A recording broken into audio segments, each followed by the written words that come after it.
The wind rolled low across the valley of Dry Creek, carrying the scent of sage and summer rain that never quite came. The sky burned bronze in the late afternoon light, and somewhere in the distance a hawk cried, a lonely sound that matched the silence inside Evelyn Cartwright's heart. For 3 years she had lived at the edge of nowhere, in a clapboard house her husband had built before the cough took him. The land stretched empty around her, a sea of dust and dying corn stalks, and every evening as the light faded, she told herself she was fine, that a woman could survive without touch, without warmth, without anyone whispering her name in the dark. But some nights she caught herself clutching the bedsheet, aching for something she could never quite name. That ache had been her secret until today. The sound of hooves broke through the stillness, slow, deliberate, not the hurried pace of a traveler passing through, but the heavy rhythm of a man who had chosen this place as his destination. Evelyn set down the water bucket and shaded her eyes. A lone rider crested the ridge, a towering figure astride a black horse that looked half its size beneath him. Even from that distance he was a sight that stole breath. Broad-shouldered, straight-backed, and radiating something raw. Power, maybe, or pain. She couldn't tell which. By the time he reached the gate, the sun sat low enough to gild the dust in gold. The man reined in his horse, removed his hat, and looked at her with eyes the color of slate after rain. "Afternoon, ma'am," he said, voice deep as thunder before a storm. "Name's Ronan Hail. I was told there's a well here that don't run dry." Evelyn nodded, though her throat felt suddenly parched. The pumps around back. "You're welcome to it." He dipped his head in thanks, but didn't move right away. He looked at her in a way no man had looked at her since before her husband took sick, as if he saw her, not the widow in plain calico, not the woman left behind by time, but her. That look unsettled her more than the heat. "Been riding long?" she asked, forcing calm. 6 days, he said, and not a kind one among them. His smile was faint, but warm enough to melt something inside her she didn't know was frozen. He led his horse to the trough, the leather of his saddle creaking, his boots heavy against the packed earth. Evelyn watched him through the window as he pumped water, rolled his sleeves to the elbow, and poured the cool stream over his head. The sight hit her like a confession she'd never spoken. Sunlight caught on the drops sliding down his neck, tracing the path to his collar. She turned away quickly, heart hammering, ashamed of the hunger tightening her chest. "He's just passing through," she told herself. "A stranger with no business in your heart." But when he knocked on her door a few minutes later, her pulse jumped anyway. "Forgive the intrusion," he said, holding his hat against his chest. "My horse lost a shoe about 10 miles back. Would you happen to know where I could find a smith?" "There's one in town," she said automatically. "But he's useless after noon. Too much whiskey, not enough sense." He nodded slowly. "Then I reckon I'll camp here till dawn, if you'd allow it. I can pay." Something inside her wanted to say no, to keep the distance safe, but loneliness is a persuasive devil. "The barn's empty," she said. "There's hay enough, you can use it." Ronan's eyes softened. "That's kind of you." "It's just hospitality," she murmured, though it sounded like a lie even to her. He gave her a smile that reached his eyes, and for a moment neither spoke. The air between them felt charged, as though the world held its breath. "Before we go on," she blurted, desperate to break it, "comment where in the world you're watching from, and don't forget to subscribe." Her voice steadied, though her heart hadn't. "If you're telling this story someday," she added with a ghost of a smile, "I hope you tell it right." Ronan tilted his head, studying her, then touched the brim of his hat. "I'd never forget a story like this." When he walked away toward the barn, Evelyn leaned against the door, pressing her palm to her chest. It had been years since a man's presence filled her home like that, with weight, with warmth, with temptation. Twilight bled across the sky before she realized how long she'd been standing there. The thought of him in her barn, half naked in the heat, made her flush in places she thought long gone numb. She told herself to stop, to go to bed. But instead, she found her feet moving, one step at a time, toward the open barn door. He was there, bent over the anvil she hadn't seen used since her husband's death, shirt off, hammer in hand. His muscles flexed and gleamed in the glow of the forge. Each strike of metal rang out like a heartbeat, slow and relentless. She froze in the doorway, transfixed. He noticed her then, lowering the hammer. "Didn't mean to wake you, ma'am," he said. "Thought I'd fix that shoe proper before I slept." "You didn't wake me," she whispered. "I couldn't sleep." The silence stretched, thick as smoke. He wiped his hands, eyes never leaving hers. "You miss him," he said quietly. "Your husband." She swallowed hard. "Every day." "And yet," he said, taking a slow step closer, "you look at me like you've been starved." Her breath caught. Shame and need warred inside her, neither winning. "You don't know what you're talking about." "Don't I?" he murmured. "I've seen that hunger before, in mirrors." He stopped close enough that she could feel the heat coming off his skin, the smell of iron, sweat, and smoke wrapped around her. "If you tell me to go, I will," he said softly. "But if you don't—" He left the sentence unfinished, hanging between them like a promise and a threat. Evelyn's pulse pounded in her ears. "You should go," she whispered. But her body betrayed her. She didn't move away. When his fingers brushed her cheek, she closed her eyes. The touch was tentative at first. Testing. Then his thumb traced the corner of her mouth, and she trembled. He cupped her face, large and rough and gentle all at once. "You feel it too," he said, more statement than question. She opened her eyes. "I don't want to feel it. I know." His voice broke a little. "But sometimes want wins." And then he kissed her.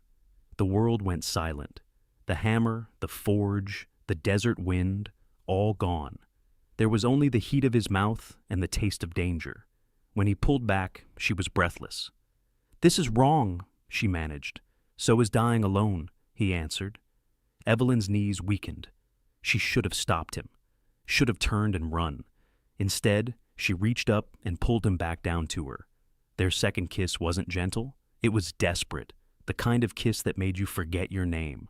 His hand slid down her back, strong enough to make her feel small for the first time in years. She melted against him, every inch of her alive again. The barn smelled of hay and smoke and sin. He lifted her easily, setting her atop the workbench, his mouth trailing along her jaw, her throat, the curve of her shoulder. Each touch unraveled her, thread by thread, until she no longer cared about vows or God or what tomorrow might say. For the first time in years, she was more than a widow. She was a woman, wanted, burning, seen. "Tell me to stop," he murmured against her skin. "I can't," she breathed. "Please don't." Outside, the crickets sang. Inside, they burned. They didn't speak again until the forge fire died down to embers and her body trembled beneath his. When it was over, she lay against his chest, feeling his heart thudding under her ear. For the first time since her husband's death, the silence around her didn't feel like emptiness. It felt like peace. He brushed her hair from her face. "You deserve more than a night like this," he said softly. "Maybe," she whispered. "But one night's enough to remember what living feels like." The moon hung high by the time she returned to the house. She paused at the doorway, looking back once more. He was standing there shirtless, framed in the soft glow of the forge, watching her go. Neither spoke. They didn't need to. Back inside, Evelyn leaned against the door, hand trembling on the latch. Her lips still tasted of him. Her body still sang with want, guilt, and something she dared not name, hope. She looked at the cold, empty bed and whispered, "God forgive me, but thank you for letting me feel again." Then, to the invisible audience who'd been listening to every heartbreak she'd lived, she said softly, "If you've ever wanted something you shouldn't, but it kept your soul alive, hit that subscribe button, because this story isn't over yet." And outside, in the barn, Ronan Hail sat staring at the dying embers, wondering if he'd just found the one thing he'd been running from all his life. Dawn spilled across the plains like liquid gold, washing over the Cartwright homestead with quiet grace. The desert wind carried the faint scent of rain, but Evelyn knew better than to hope. In Dry Creek, promises like rain and mercy rarely kept themselves. Ronan Hail had slept in the barn, or so he said. She had not dared to check. Still, she'd spent the night wide awake, staring at the ceiling, her skin humming from the ghost of his touch. Guilt sat beside her like a companion she could neither banish nor fully embrace. When she stepped outside to fetch water, the world was new again, sky washed pale, birds gossiping along the fence line. But there he was, already awake, already working. Shirtless, sleeves rolled at the forearms, pounding a new shoe onto his horse's hoof with rhythmic grace. Every strike echoed across the yard like a pulse. "Morning, ma'am," he said without turning. His voice was steady, calm, as if nothing had happened between them. Evelyn gripped the water pail tighter. "You're up early." "Never could sleep long," he replied. "The road does that to a man, makes him light on rest." She hesitated. "Coffee's hot." "You're welcome to some." Ronan looked up then, and the faintest hint of something, regret maybe, or restraint, passed through his gray eyes. "Thank you," he said quietly. "That'd be kind." Inside, the kettle hissed and spat. The air between them grew taut with unspoken things. Evelyn poured 2 cups, set one before him on the table, and forced her hands not to tremble. "Do you regret it?" she asked before she could stop herself. Ronan froze. The question hung there, sharp as broken glass. "Which part?" he asked softly. "Touchin' you or wantin' to?" Her chest tightened. "Both." He took a slow sip of coffee, his hand steady. "No? You?" She didn't answer right away. Outside, a crow cawed, the sound cutting through the morning air. "I don't know," she whispered. "I want to, but I can't." He nodded slowly. "That's fair." They sat in silence for a long time, the kind that said more than words could. Finally, Ronan pushed back his chair. "I'll be gone by noon," he said. "I've taken enough from you." Evelyn's heart twisted. She should have been relieved. Instead, panic fluttered up like a trapped bird. "You don't owe me guilt," she said softly. "We both made a choice." Ronan looked at her, really looked at her. "That so?" His gaze softened. "You think choices are clean, Eve? You think people like us get to choose without blood on our hands?" Her breath hitched at the way he said her name. Eve, not Evelyn. Like he was stripping her bare again with just that single syllable. "What do you mean?" He set the cup down carefully. "I mean," he said, "you've got a dead man's house and a live woman's heart.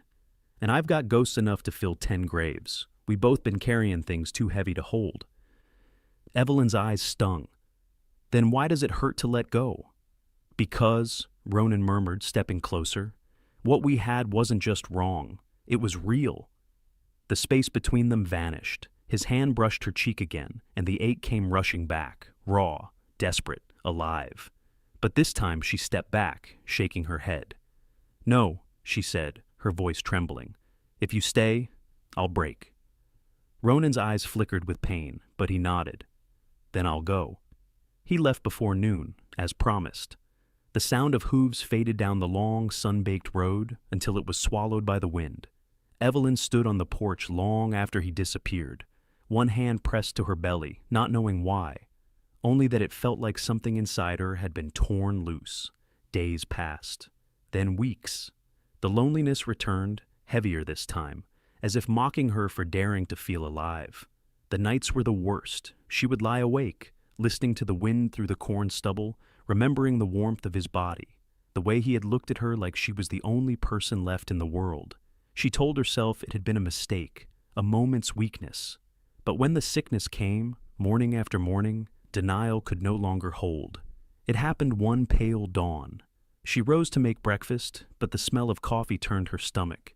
She barely made it to the basin before she was sick, shaking and gasping. When she straightened, her reflection stared back from the warped tin mirror, eyes wide, face pale, and the faintest spark of realization dawning. Her hand drifted to her abdomen. "No," she whispered, but her heart knew better. It had taken. A sob tore through her, half joy, half terror. The child she had prayed for in her loneliest nights was real, only it belonged to the wrong man. That evening, as she lit the oil lamp, she found herself speaking aloud to the empty room. "Lord, if this is punishment, let me bear it. But if it's mercy, please don't take it away." 3 months later, her belly began to swell. She told the townsfolk she'd found a boarder from the next county to help with the fields. She smiled when they asked too many questions. They smiled back, but she saw the flicker of judgment in their eyes. Widows weren't supposed to bloom again, not like this. She ignored them. She worked harder than ever, planting winter wheat, mending fences, keeping her small world from unraveling. At night, she would sit by the window, talking softly to the life growing inside her. "I don't know what kind of man your father was before me," she whispered once, stroking the curve of her belly. "But I know what he was when he held me, gentle, strong, kind. And I hope you carry the best of him." Some nights, when the wind howled through the canyons, she imagined she could hear his voice on it, low, steady, promising things he never got to keep. Then one afternoon, the sky darkened with a storm she hadn't seen coming. The rain broke hard, slamming against the windows, rattling the shutters. Evelyn ran outside to tie down the clothesline, her skirts plastered to her legs. That's when she saw the horse, a massive dark shape struggling through the downpour. A man slumped over the saddle. She froze, heart hammering. "Ronan?" He barely made it to the porch before collapsing. Evelyn dropped to her knees beside him. He was burning with fever, his skin slick with rain and sweat. There was blood on his shirt, dark, dried, old. "Dear God," she whispered, "what happened to you?" He forced his eyes open, tried to speak. "Didn't think I'd make it this far," he rasped. "Needed to see you." She dragged him inside, laid him on the bed, and tore the wet shirt open. A bullet wound, half-healed and infected. "Who did this?" Ronan coughed, the sound rough and hollow. "Man from Tombstone. Said I owed him justice. You need a doctor." He shook his head. "Too far, and I've had worse." She pressed a cool cloth to his forehead. "You should have stayed away." "I tried," he said with a weak grin. "Didn't take." Evelyn's chest ached. "You shouldn't have come back." "Then why?" he murmured, eyes closing. "Do you sound glad I did?" She didn't answer. She couldn't. Through the night, she nursed him, cleaning the wound, spooning water to his cracked lips. The storm raged outside, thunder shaking the windows, lightning slicing the sky.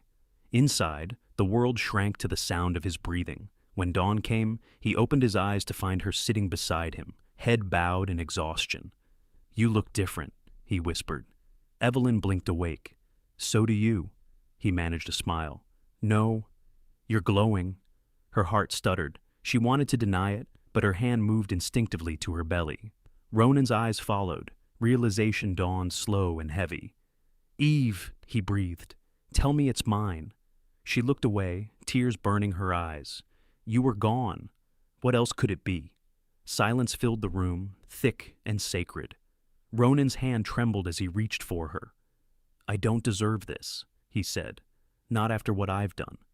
"You don't get to decide what grace looks like," she whispered. Maybe he, isn't punishment. Maybe he's proof that God hasn't forgotten us." Ronan's eyes glistened. "You'll forgive me for hoping that's true."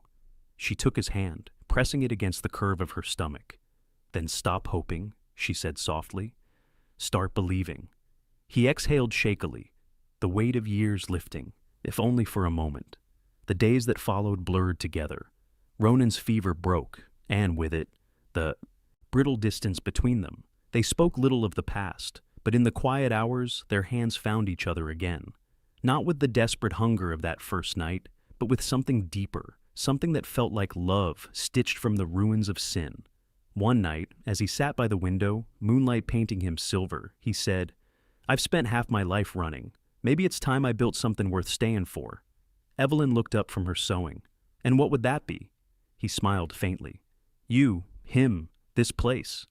Her throat tightened. "You mean it?" Ronan nodded. "If you'll have me." Before she could answer, a knock shattered the peace. She froze. Ronan's hand went to the revolver on the table. The knock came again, harder this time. Outside, a voice called through the rain. "Marshal Denton, open up!" Ronan's face went pale. "They found me." Evelyn stood. "What do they want?" He holstered his gun with shaking hands. "Justice," he said bitterly. Or their version of it. The knocking turned to pounding. Ronan turned to her, eyes fierce. "Whatever happens, don't be afraid." Evelyn stepped closer, her voice trembling, but steady. "You said you came back to build something, then fight for it." Outside, thunder rolled again, and the shadows of armed men stretched across the windowpane.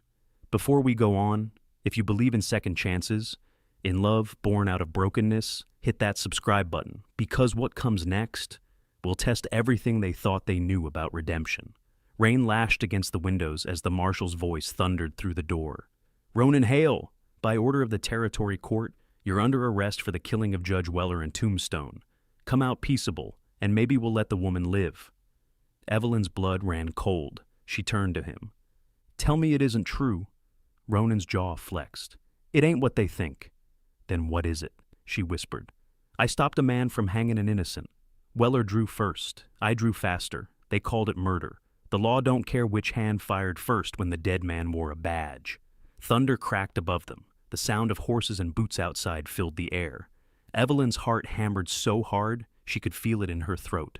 Ronan, if they take you, they'll hang you by morning. He crossed the room, knelt, and pressed his forehead against her belly. If I run now, they'll think you helped me. They'll come back. They'll take this place from you. Tears blurred her vision. Then we leave together. He looked up, soaked in moonlight and defiance. You'd do that? Give up everything you've built? I already gave up my soul once, she said softly. What's land compared to life? Another crash hit the door. Open up or we break it down! Ronan's eyes darted to the back window. Grab the boy's blanket, wrap it around the gun. Muffles the sound. Evelyn obeyed without question. Her hands trembled as she passed it to him. There's an old trail behind the stable, she said. Leads through the canyon. You can make it to the ridge before dawn. He looked at her like a man memorizing a miracle. You ain't coming, are you? She shook her head, fighting the tremor in her voice. If I go missing, they'll burn this house to the ground. But if I stay, I can buy you time. The marshal's men rammed the door again. Ronan caught her face in his hands and kissed her, rough, urgent, tasting of rain and despair. You're the bravest woman I ever knew, he breathed. If there's a God, he's watching you right now and forgiven the both of us. Then he turned, ducked through the back door, and vanished into the storm. The door shattered moments later. 5 men burst in, rifles drawn. Evelyn didn't flinch. She stood tall, a candle in her hand, defiant as the wind roared through the open doorway. Where is he? The marshal barked. She stared him down. Gone. Which way? I don't remember, she said evenly. I was praying. The marshal's eyes narrowed. Lady, harboring a fugitive is hanging business. Evelyn's voice didn't shake. Then you'd best hang me next to him, because I'll lie again if you ask twice. The man hesitated. Something in her face, steel and grief entwined, made him step back. He spat on the floor, cursed under his breath, and motioned to his men. Search the barn, check the creek. He can't have gone far. They stormed out. She sank to her knees, every muscle trembling, and prayed he was already miles away. By dawn, the posse was gone. The storm had erased his tracks, leaving only churned mud and broken branches where the trail should have been. Evelyn stood barefoot in the wet grass, shawl pulled tight, watching the horizon. There was nothing, only emptiness. Weeks passed, the land greened with spring, then browned again under summer's heat. Her belly grew heavy, her steps slower. Neighbors came and went, offering pitying smiles and gossip in equal measure. She endured it all with quiet strength. Ronan Hail had vanished into legend. Some said he'd been caught and hanged. Others swore he'd made it across the border. Evelyn never believed either story fully. She carried his child and his silence, both growing heavier by the day. When the birth came, it was fierce and lonely. The midwife from town barely made it in time. Pain ripped through her like judgment, but she bore it without crying out. When the first wail of her newborn son filled the small room, the midwife gasped. Mercy, he's big as a 2-year-old, the woman whispered. And look at them eyes, storm gray, just like his father's. Evelyn smiled weakly, tears spilling down her cheeks. His name's Rowan. Like the father? Her smile didn't falter. Almost. The years crept by. The child grew tall and strong, hands too big for his age, heart too kind for the world that would surely test him. Evelyn ran the farm with quiet resilience, her hair turning silver, while Rowan's laughter filled the fields that once echoed with loneliness. At night, when he slept, she'd sit by the window, whispering to the wind, "If you're out there, Ronan Hail, Know that your boy's the best thing you ever left behind. She never remarried. Some nights she dreamt of him. Always the same way. Rain on tin, the smell of iron and sweat. His voice saying, "I'll come back when the sky forgives me."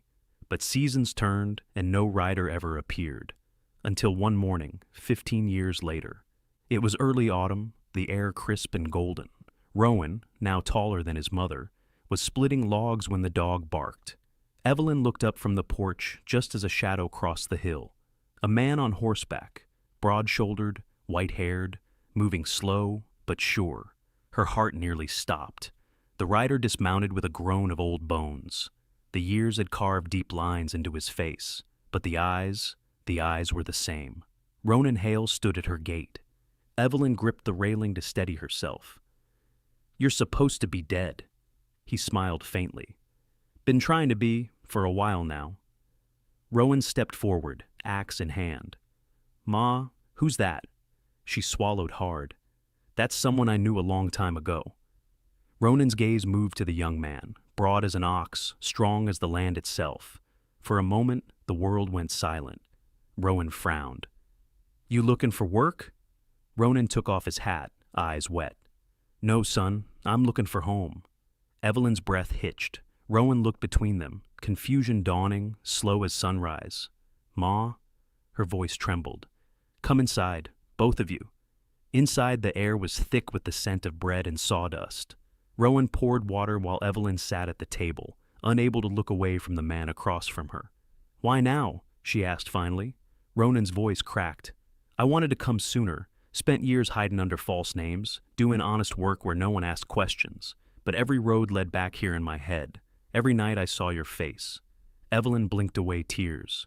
"You left me to face everything alone." "I left you to live," he said quietly. "I'd have brought ruin on you if I'd stayed. But I never stopped loving you, Eve. Not one damn day." The room went still.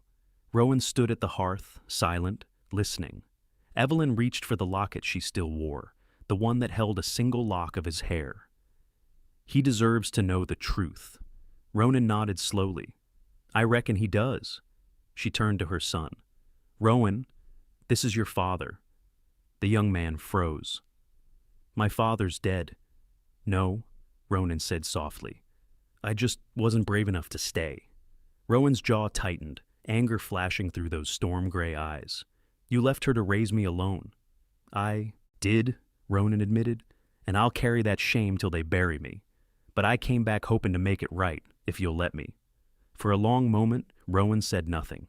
Then he stepped forward, his massive hand closing around his father's shoulder. "Ma always said you were brave. I reckon coming back proves it." Ronan's breath shuddered. "You forgive me, boy?" Rowan looked at him, voice steady. "I don't know if I forgive you yet, but I'm glad you came home." Evelyn's tears spilled freely now. Ronan reached across the table, and she took his hand without hesitation.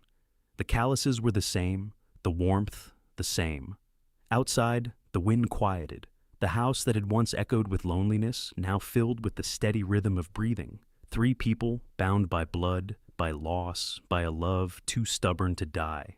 That night, after Rowan went to bed, Evelyn and Ronan sat by the fire. The years between them seemed to dissolve in the crackle of the flames. "I thought I'd forgotten the sound of your voice," she said softly. "And I thought I'd never be worthy to hear yours again." She smiled through tears. "We've both been wrong before." He brushed his fingers across her cheek. "You still feel like home." She leaned in, resting her head against his shoulder. "Stay this time." "I will," he whispered, "until the earth takes me." The clock ticked, the fire burned low. For once there were no ghosts, no fear, only the quiet certainty that some loves don't die. They wait. Years later, when Evelyn passed in her sleep, she was buried on the hill overlooking Dry Creek. The inscription on her stone read, "She loved fiercely," and was loved the same. Ronan followed her a season later, buried beside her beneath a single oak tree he'd planted with his son. Rowan lived to old age, raising children who told the tale of the drifter and the widow who defied the law, the church, and even God's silence, just to find each other again. And on warm evenings when the wind rolled through the valley, folks swore they could still hear a man's laughter and a woman's voice carried on the breeze. Some said it was the ghosts of Dry Creek, others said it was just the wind. But those who believed in love, the kind that survives shame, storms, and years apart, knew better. Because somewhere beyond the dust and the sunset, two souls finally stopped running. Before we fade out, tell me where you're watching from. And don't forget to click subscribe if you believe love, no matter how impossible, can still find its way home. Because sometimes, in this wild and broken world, that's all the redemption we ever need.